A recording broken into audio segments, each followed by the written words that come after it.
From this to this. Isa na namang pangmalakasan ang gagawing project natin today at suki natin to. Pagbabalik. So ayun mga kadip, meron tayong project today. Ito ay yan. Nakapag-base coat na tayo ng silver sa mga panel ni bossing. Yan. Tututuon kasi natin to.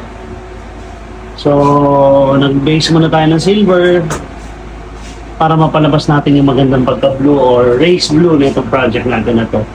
So second color na tayo.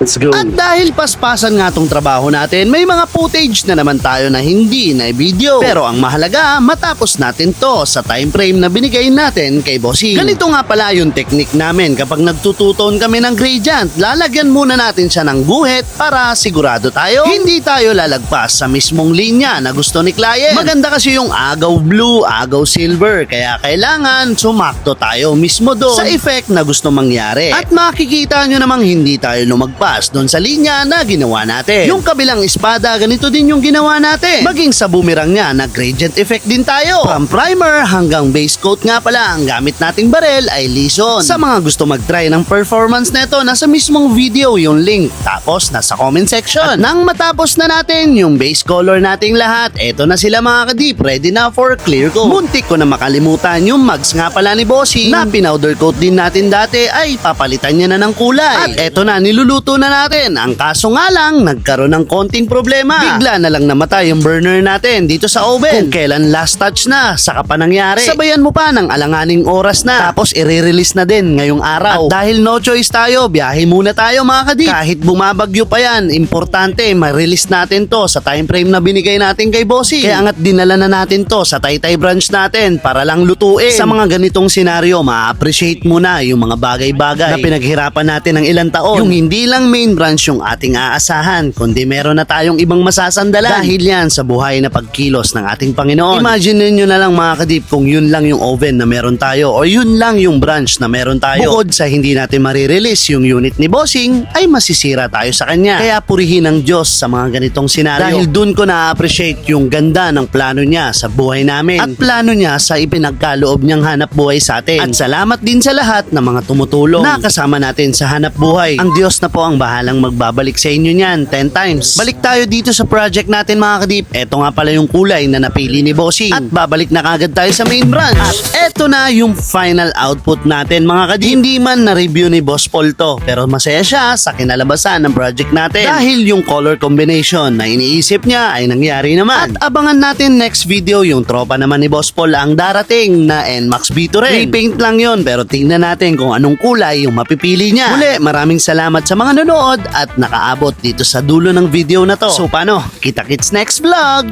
To God be the glory.